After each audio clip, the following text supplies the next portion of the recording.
टोंक में बेखौफ लुटेरों ने धर्मकांटा पर धावा बोलकर पहले कर्मचारी से मारपीट की, फिर 80,000 रुपए लूट लिए। घटना रिको औद्योगिक थाना इलाके की है, जहां बाइक सवार 3 लुटेरों ने धर्मकांटे को निशाना बनाया। लुटेरे धर्मकांटे के ऑफिस में घुस गए और अलमारी तोड़ डाली। इस दौरान कर्मचारी घनश्याम सैनी ने लुटेरों को रोकने की कोशिश की तो लुटेरों ने उस पर पेचकस और पत्थरों से हमला कर दिया। इसके बाद अलमारी में रखी 80,000 रुपए लेकर फरार हो गए। कुछ लोगों ने शहर के काली पलटन इलाके तक लुटेरों का पीछा भी किया, लेकिन वो फरार होने में कामयाब रहे। फिलहाल पुलिस मौके पर पहुंची है और जांच कर रही है।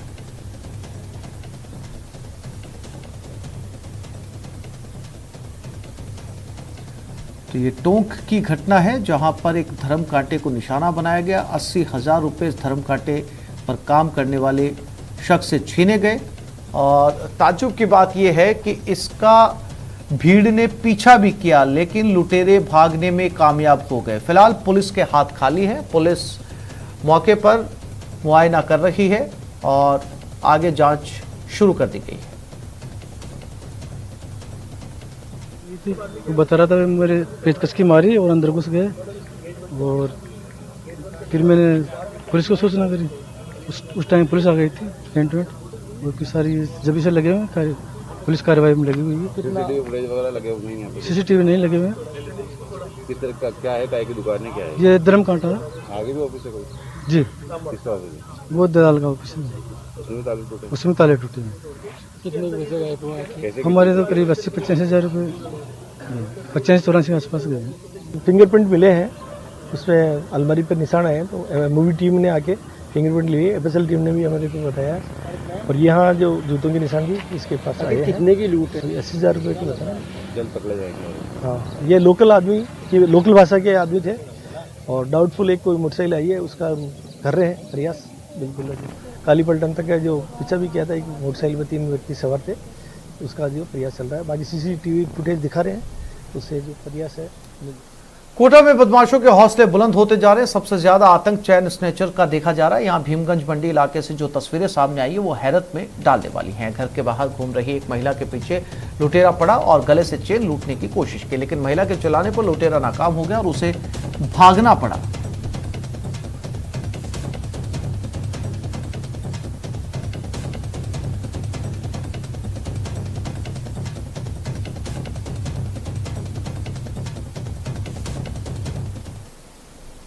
राजसमंद में भी चोरों के हौसले बुलंद हैं। ताजा मामला कुंवारिया इलाके का है, जहां शातिर चोर दिन दहाड़े बाइक ले उड़े। चोरी की वारदात सीसीटीवी में कैद हो गई। तस्वीरों में आप देख सकते हैं कैसे चोर बाइक पर हाथ साफ कर रहे हैं। पीड़ित ने शिकायत दर्ज करवाई। पुलिस सीसीटीवी के आधार पर आरोपियों की तलाश में जुट गई है।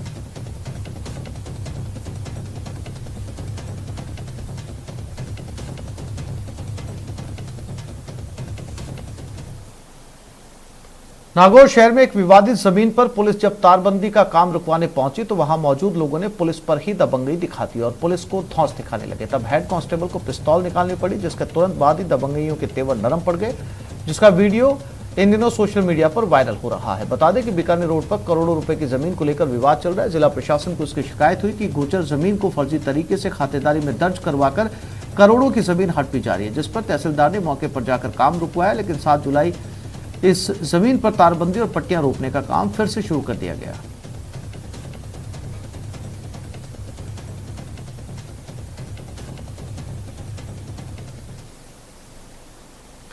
महिलाओं के कोरोना वैक्सीनेशन के लिए अलग से पिंक बूथ बनाने की योजना। हनुमानगढ़ में पहले ही दिन बद इंतजामी की भेंट चढ़ गई।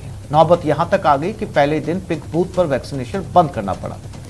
दरअसल स्वास्थ्य विभाग ने हनुमानगढ़ में नवाचार करते हुए महिलाओं के लिए अलग से पिंक बूथ बनाया था, लेकिन व्यापार मंडल कॉलेज में बनाए गए इस पिंक बूथ पर महिलाओं की इतनी भीड़ जमा हो गई कि धक्का मुक्की शुरू हो गई।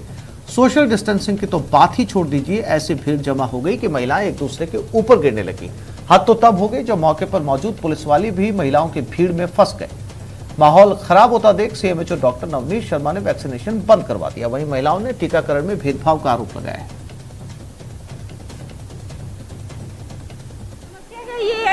सुबह 6 बजे से खड़े हैं, बाद वाले आ रहे हैं, वो इंजेक्शन लगा के जा रहे हैं और हमें कोई यहाँ सिस्टम का कुछ नहीं पता। कोई लाइन की नहीं है, कोई किसी चीज़ की सुविधा नहीं है।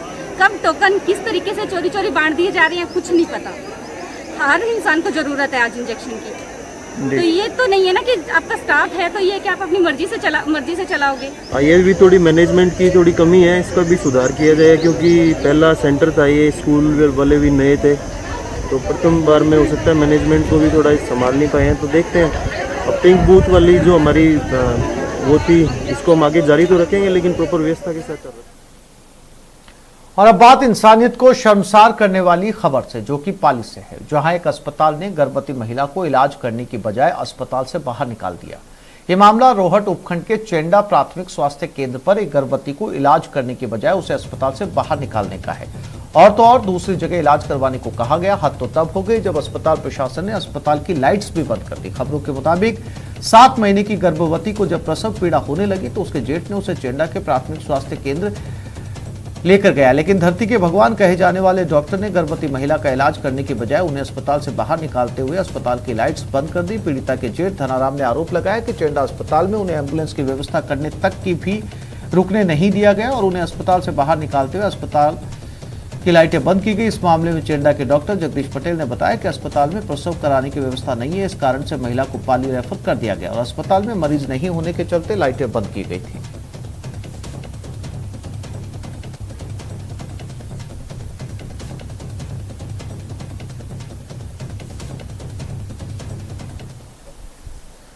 उधर मासूम बच्चों की तबीयत खराब होने के बाद उन्हें अस्पताल ले जाने की बजाय अंधविश्वास में भोपे के पास ले जाकर उन्हें डाम लगाने के मामलों में भीलवाड़ा प्रदेश का केंद्र बन चुका है। लगातार दूसरे दिन भीलवाड़ा में एक और मामला सामने आया, जहां एक मासूम बच्ची को मामूली बुखार होने के बाद उसके ही माँ बाप एक भोपे के पास डाम लगवाने ले गए।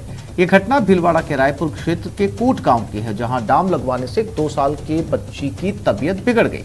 इसके बाद शनिवार देर रात को मासूम को महात्मा गांधी अस्पताल ले जाया गया, जहाँ वो जिंदगी और मौत के बीच में झूल रही है।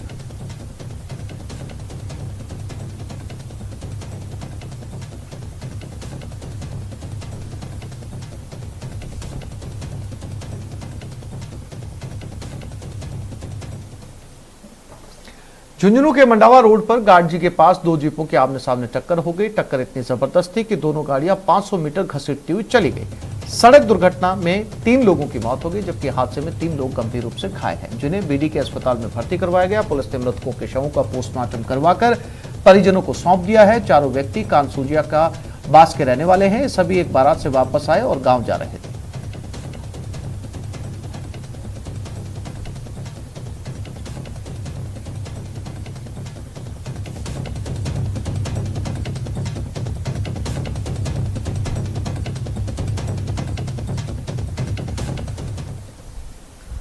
पोखरण में दर्दनाक हादसा हुआ। बेकाबू होकर मिनी बस पलट गई। हादसे में 15 लोग घायल हुए। 6 गंभीर घायलों को जोधपुर रेफर कर दिया गया। बाबा रामदेव समाधि के दर्शन करने ये सभी लोग यहां पर आ रहे थे।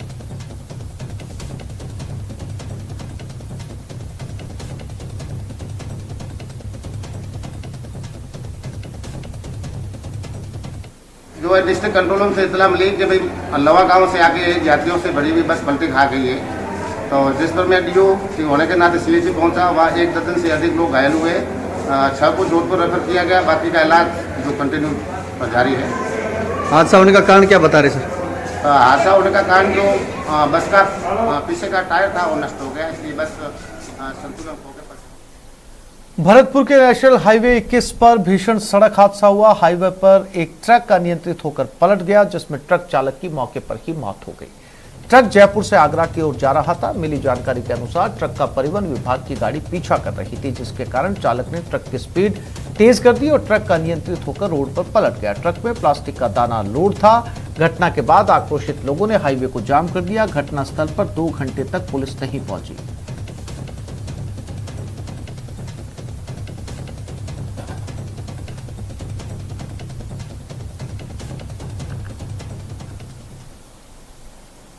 पोखरण के लाठी गांव के एक जरूरतमंद पिता ने मदद की गुहार लगाई। वो अपने बच्चे की जिंदगी के लिए लोगों से अपील कर रहा है। दरअसल 11 साल के महेश को ब्लड कैंसर है। महेश के पिता बाबू भारती ड्राइवर हैं। जाहिर है घर की आर्थिक स्थिति अच्छी नहीं है, लेकिन इसके बावजूद पिता ने महेश के इलाज में कोई कोर कसर नहीं छोड़ी। परिजनों ने कर्ज लेकर इलाज पर लाखों रुपए खर्च कर दिए, लेकिन महेश की सेहत में कोई सुधार नहीं आया। महेश की कीमोथेरेपी चल रही है, लेकिन इसमें आर्थिक तंगी आड़े आ रही है, जिसके बाद पिता ने लोगों से मदद की गुहार लगाई है। जितना पैसा चाहिए गरीब परिवार के पास में पैसा नहीं है, तो अभी जो हाल में ही गवर्नमेंट ने चिरंजीवी स्वास्थ्य बीमा योजना लागू की है, उससे इस परिवार को किस प्रकार मदद दी जाए, इस प्रकार से हम हर संभव मदद दिलवाएंगे। और जो गांव के मौजूद लोग हैं, भामाशाह लोग हैं, उनको कहेंगे कि इस गरीब परिवार है और मासूम की जान खतरे में है, तो किस प्रकार से आर्थिक सहायता करके कैसे इस बच्चे की जान को बचाया जा सके। 2 महीना पहले की जांच कराई थी, 2 महीना की बताया कैंसर मान लो इतनी मान लो महंगी एड है कि एक थेरेपी बड़ी मुश्किल हो कराई। सरकार निवेदन है कि कोई हेल्प करे तो आगे थेरेपी में चढ़ा है। प्रदेश के डीजीपी के निर्देश पर वारंटियों को पकड़ने के लिए पुलिस ने अभियान चलाया है, जिसके तहत दौसा एसपी अनिल बेनीवाल के सुपरविजन में पिछले 3 दिनों में अनेक वारंटियों को गिरफ्तार करने में सफलता हासिल हुई है। दौसा कोतवाली थाना पुलिस ने 2 दिन में कुल 9 वारंटी पकड़े हैं, जिनमें अधिकतर वारंटी पिछले 10 सालों से फरार चल रहे हैं। तो वहीं गणपत मीणा नामक आरोपी 19 सालों से फरार चल रहा है, जिसे गिरफ्त में कर लिया गया। इसके साथ ही मानपुर, बांदीकुई और जिला स्पेशल टीम ने भी बड़ी संख्या में वारंटी गिरफ्तार किए हैं। श्रीमान डीजीपी साहब का यह अभियान राजस्थान लेवल पे चल रहा है, जिसमें दौसा पुलिस में आज कोतवाली थाने ने 4 स्टैंडिंग वारंटी गिरफ्तार किए हैं। ये लगभग 10-12 साल से फरार चल रहे थे। कल भी कुछ पकड़े गए थे। कुल 6 स्टैंडिंग वारंटी कल पकड़े गए थे, जिसमें से 12-15 साल पुराने स्टैंडिंग वारंट भी शामिल थे। आगे भी चलता रहेगा। यह अभियान लगातार आगे भी जारी रहेगा। इसमें वरिष्ठ कांग्रेसी नेता स्वर्गीय शीशराम ओला पर बीजेपी प्रवक्ता गौरव भाटिया की टिप्पणी से कई लोग आग बबूला हैं। झुंझुनू में जगह जगह बीजेपी प्रवक्ता और बीजेपी राष्ट्रीय अध्यक्ष के पुतले जलाए जा रहे हैं। जिले के कांग्रेस कार्यकर्ताओं ने बीजेपी दफ्तर के सामने भी प्रदर्शन किया। इनकी मांग है कि प्रवक्ता गौरव भाटिया को पद से हटाया जाए और उनके खिलाफ कार्रवाई की जाए।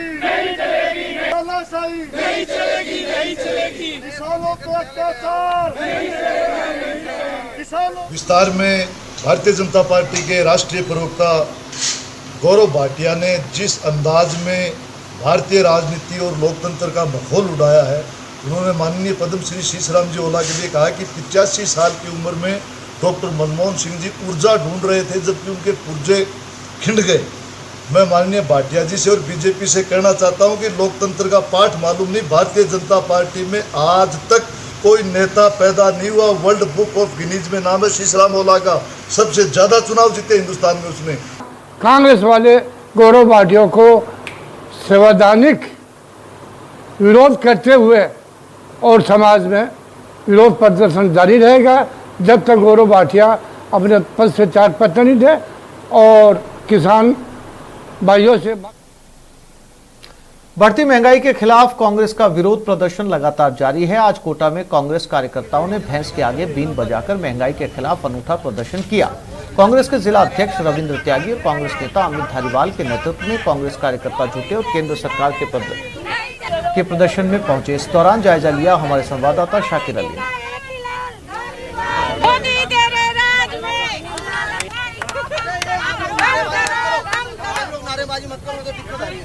सही बजा रही है।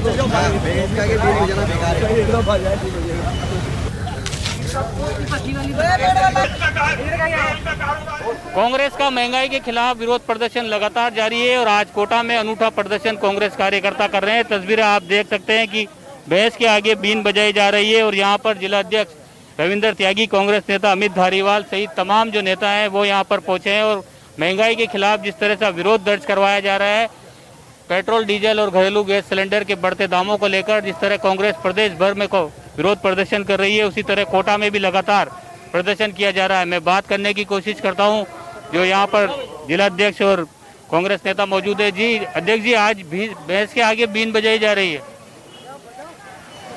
भाई मोदी सरकार के आगे, मोदी सरकार की हट धर्मिता को लेकर आप देख रहे हैं, जब से देश के प्रधानमंत्री मोदी जी बने उन्होंने लोकतंत्र की हत्या कर रखी है और तानाशाह प्रवृत्ति के तहत काले कानून लादे जा रहे हैं। किसानों की क्या हालत है। आज 8 महीने हो गए, उनके जूं तक नहीं लग रही और किसान आंदोलन कर रहे हैं। और ब्रेक के बाद देखिएगा न्यूज 18 पर दिया कुमारी एक्सक्लूसिव।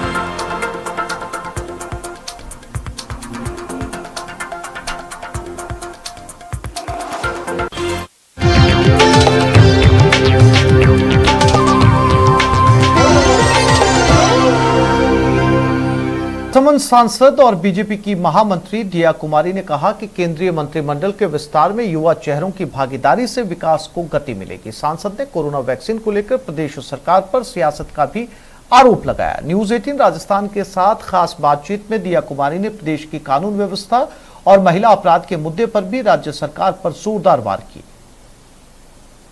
राजसमंद को आज एक बड़ी सौगात मिली है। राजसमंद को बहुप्रतीक्षित जो मांग थी जेके सर्किल पे अंडरपास बनने की, इस वक्त हमारे साथ है राजसमंद सांसद दिया कुमारी जी। मैडम, राजसमंद को आज एक बड़ी सौगात दी है आपने। नहीं, बहुत ही खुशी की बात है कि माननीय प्रधानमंत्री जी और माननीय मंत्री जी गडकरी जी ने इस जो जेके सर्कल पे अंडरपास की बहुत बड़ी डिमांड थी क्षेत्र की, उसको बहुत गंभीरता पूर्वक लिया और बहुत जल्दी ही उसको अभी पिछली बार उन्होंने सैंक्शन भी कर दी और आज उसका लोकार्पण कार्यक्रम भी था। तो बहुत ही हम पूरे क्षेत्र के लिए खुशी की बात है, बहुत आवश्यक ये था कि बन जाए। जी मैडम, एक प्रदेश में जो कोरोना वैक्सीनेशन को जो किया जा रहा है, केंद्र सरकार की ओर से फ्री वैक्सीनेशन दिया जा रहा है, लेकिन प्रदेश में बड़ी राजनीति हो रही है इसको लेकर। ये बहुत ही गलत बात है कि राजनीतिकरण हो रहा है टीकाकरण का। जैसा कि आप जानते ही हैं कि माननीय प्रधानमंत्री जी ने 2 महीने पहले सभी मुख्यमंत्रियों से जो वीसी की थी, उसमें साफ साफ सभी मुख्यमंत्रियों ने कहा था कि हम लोग अपने स्तर पे वैक्सीन उपलब्ध करवाएंगे और हमारी जनता को लगवाएंगे। प्रधानमंत्री जी ने कहा मैं इसको डिसेंट्रलाइज करता हूं और आप लोग लगाएं। उसके बाद इनकी बस की नहीं रही। 2 महीने बाद इन्होंने सबने हाथ खड़े कर दिए। फिर प्रधानमंत्री जी ने अपने ऊपर लिया और पूरे देश की जनता 18+ जितने भी 18 से ज़्यादा उम्र के हैं उनको सबको फ्री वैक्सीन दिलाने की जो सौगात दी है प्रधानमंत्री जी ने, बहुत बड़ा काम है ये। और इसमें पूर्ण रूप से सेंटर से वैक्सीन आ रही है, हर प्रदेश में आ रही है, लेकिन वहाँ प्रदेश में राजनीतिकरण हो रहा है। प्रदेश में राजस्थान में फुल वैक्सीन्स आ रही हैं, अच्छी संख्या में आ रही हैं, लेकिन ये अपने हिसाब से वैक्सीन्स का वितरण कर रहे हैं। जहाँ पर इनकी एमएलएज है वहाँ पर ज़्यादा वैक्सीन्स हो रही हैं और जहाँ पर भारतीय जनता पार्टी की एमएलएज हैं वहाँ वैक्सीन्स ये लोग प्रॉपर तरीके से उपलब्ध नहीं करवा रहे। आप लगातार आरोप लगा रही है कि जो राज्य सरकार है वो कोरोना की जो दूसरी वेव थी उसमें राज्य सरकार का जो मैनेजमेंट था वो फेल हुआ है। बिल्कुल फेल हुआ है। पीएम केयर्स के माध्यम से वेंटिलेटर्स पहुंचे थे, हमारे ये वैक्सीन्स भी पहुंची थी। वैक्सीन्स भी आपने देखा होगा डस्टबिन में पड़ी हुई मिली। वेंटिलेटर्स का उपयोग नहीं किया गया, स्टाफ को ट्रेन नहीं किया गया वेंटिलेटर्स को कैसे यूज़ में लेना है। उसके अलावा ऑक्सीजन अभी जो कॉन्सेंट्रेटर्स है उनकी भी आपने देखा होगा किस तरह से ज़्यादा उसका प्राइस कीमत दी गई और कहाँ गया ये पैसा, क्या हुआ इसका समझ में नहीं आया। ये इतना एक्स्ट्रा डबल पैसा क्यों इसके लिए राजस्थान सरकार ने दिया जबकि इसकी रेट इतनी नहीं थी। वहाँ भी इन्होंने कोई ना कोई घोटाला किया है। तो पूरी तरह से कोरोना काल में इन्होंने सरकारी बल का सरकारी सारा जो संसाधन होते हैं उसका दुरुपयोग किया है और जो प्रेपरेशन होनी चाहिए थी उस प्रकार से सब जगह पर प्रेपरेशन नहीं थी। थोड़ी सी पॉलिटिक्स की बात कर लेते हैं। अभी सेंट्रल में कैबिनेट का एक्सटेंड हुआ है, किस नज़रिए से देखते हैं आप उसको? नहीं, बहुत अच्छा हमारे प्रधानमंत्री जी ने युवाओं को मौका दिया है, महिलाओं को मौका दिया है और बहुत सारे एजुकेटेड लोगों को भी मौका मिला है।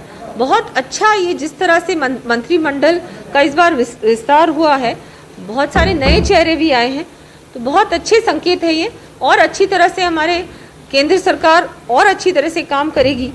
लास्ट सवाल मेरा है ना, तो प्रदेश में जो कानून व्यवस्था की स्थिति है, आप लगातार बोलती रही महिलाओं पर अपराध बढ़ रहा है, कानून व्यवस्था की स्थिति चरमराई हुई है।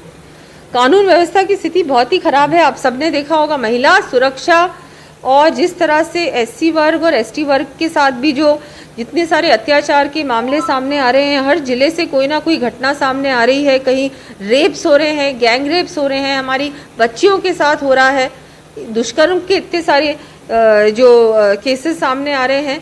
पता नहीं क्या हो रहा है इस राज्य में, इस तरह से पहले कभी भी नहीं था। रेप कैपिटल बन गया है हमारा राज्य, बहुत शर्म की बात है और दुर्भाग्य की बात है।